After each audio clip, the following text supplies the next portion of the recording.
Welcome, I'm back. If you don't know me, I'm Al's Kitchen and some call me a curry guru. Well, I like to think of myself as at least a little bit interested in curry. I've been doing it for a long time. Those of you that know me know that I specialise in British Indian restaurant style curries, and those of you who don't know me, well, now it's time to learn. Today we're going to be doing a curry that I seem to have overlooked. Now, I've done a Pakistani version of this curry, but not a true 30-minute one pot British Indian restaurant style curry. So today that's what we're doing, a nice chicken karahi.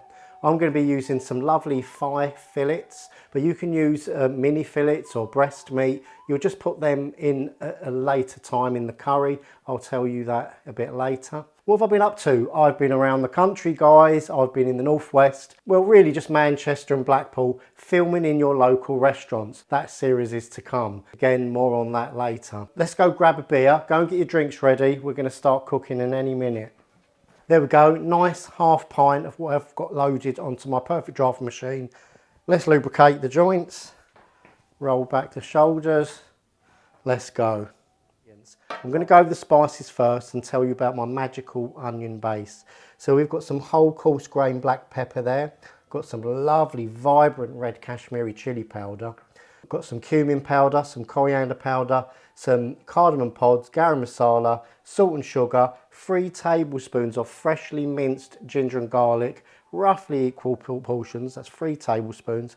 Here I'm using 4 tablespoons approximately, there might be nearer 5 in that.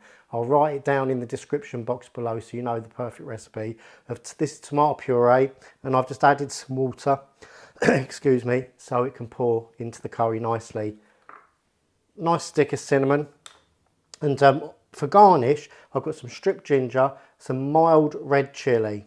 Now, I said I was going to tell you about the onion base. This is what I've been doing with all of my 30-minute series curries, guys. So rather than frying onions down for ages and ages and laboriously going over them, caramelising them, oh my God, sweat, sweat, sweat.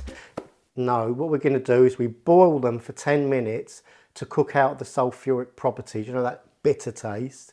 We then blend them into a lovely, lovely onion paste, and then we keep the onion water, about 500 ml of that, and that goes in the curry. Oh, superb. Do you know what else I'm going to throw into this curry? Before I forget, I'm going to add a few cloves. I remember a chef told me once, he said, oh, you make a Karai, you put in the cloves. So I'm going to put beautiful, 2 cloves, not too many. Now, what oil are we using? Now, as we don't need high heat for this curry, because it's more of a traditionally made curry in style, I've gone for around 100-150 ml of olive oil. I know olive oil is expensive, guys, but it's much healthier. And also, got these tiny little cute pots of natural yogurt in Waitrose, because I know you guys don't want to be wasting big pots. Do these tiny little ones now. You can have 1 or 2 tablespoons out of that. I would say this is essential for a karahi. And did I say some coriander to garnish? Let's start. Right, guys, so first step, in goes the oil. Let's get that nice and warmed through. Add in all of our whole spices first. Let's go in with the cinnamon, the cardamom pods and the cloves. And just going to warm that through for a little bit.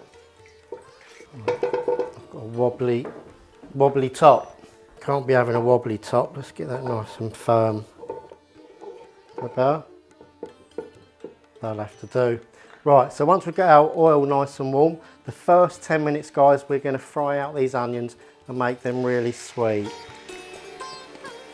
This is like a reverse base. So with Indian restaurant curries, you use a base gravy. That's already boiled out and seasoned, whereas this isn't. What we're going to do with this is in reverse. We're going to season up this base afterwards.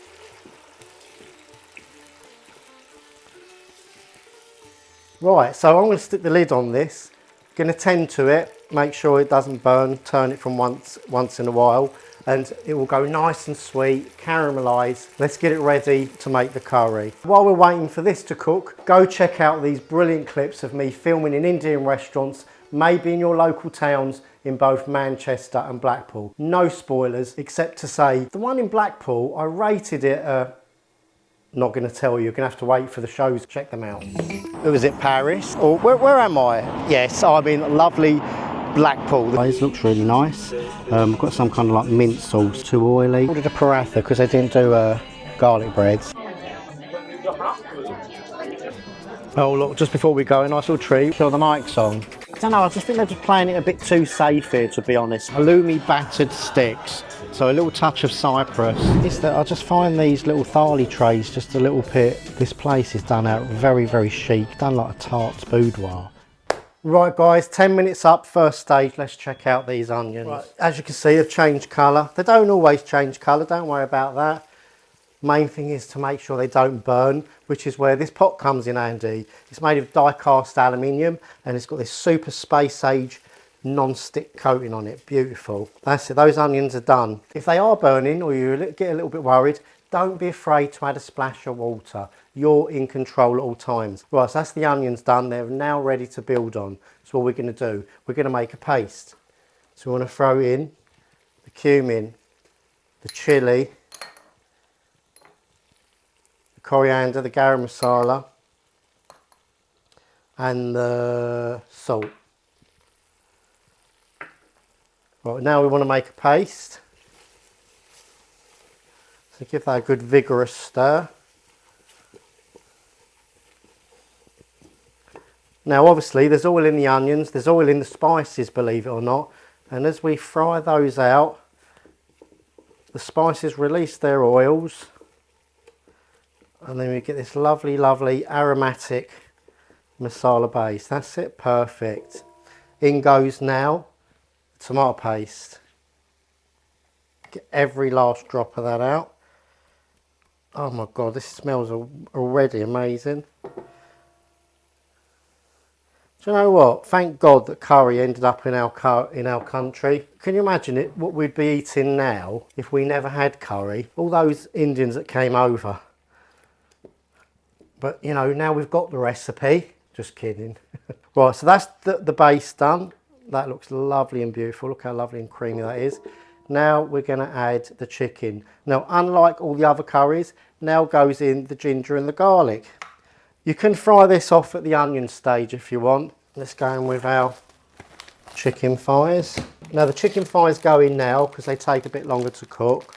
If you use mini fillets, they go in the last 10 minutes. They only take about 10 minutes or so to cook, or diced chicken breast, just about 10 to 15 minutes, and they will cook perfectly. So let's coat these thighs in that paste. Be rough with it, don't have to look pretty. That's it, just coat them thighs in that paste. And in goes the onion water. Thanks for all of you guys that tried out my last black pepper chicken. Fabulous. The reviews of that were fabulous. People, you seem to be loving it. That's nicely mixed in. And the lid goes back on and we're going to give that, you guessed it, 10 minutes. I'll see you in 10. Right, so with a minute to go, let's check this out. Oh, it's looking beautiful. Check out the colour. That is the perfect Karai colour. It's like a reddy orange. That is beautiful. Let's have a take this off the sides. Give that a stir. So now that's stage 2 complete. We're gonna go into the perfecto zone, which is where we perfect the flavours and the consistency. We're gonna add in the sugar. Now why the sugar? It's just a tiny little bit of sweetness to counter the tart of the tomatoes, because when you use tomato puree, it can be a little tart. And now goes in the black pepper. That goes in last to keep it nice and live and vibrant. I'm going to add in just a pinch of coriander. And some of these sliced mild red chilies, which are optional I may add, but they add something to the curry's appearance. They're mild, so don't worry if you don't like chilli. All right, give that a stir. And the final 10 minutes is to perfect it. So there you go guys, 30-minute curry. That's the cooking time obviously. Preparation time can take you as long as you like, which is why I can't stipulate that in the in the curry's title. You may be a slow coach, it takes you an hour to chop an onion. You might be fast, do it in 10 minutes. So the preparation is your game, the cooking's my game.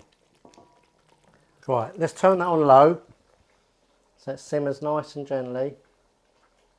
And again, I'll see you in 10. Right guys, that is the curry virtually completed. I hope you've enjoyed the show. I've really enjoyed cooking for you. If you wouldn't mind, I'd really appreciate it if you'd like the video, subscribe to the channel and talk to me. I read all the comments. We have literally 2 minutes on the clock. The last ingredient to go on before garnish is the Greek yogurt. Now what I'd like you to do is turn this off, let it cool just for a few minutes so that the yogurt doesn't split, otherwise it will curdle in the curry. I'm going to add the yogurt now and take my chances.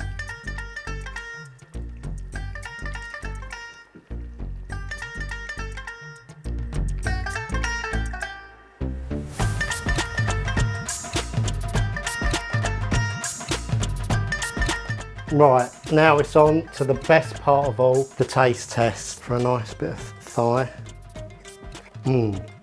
Absolutely superb. That is a tremendous curry, guys. I'll see you in the next video. Come and join me, like and subscribe, do all the good stuff, and I'll see you in the next one. I'm Al, and I'm out of here.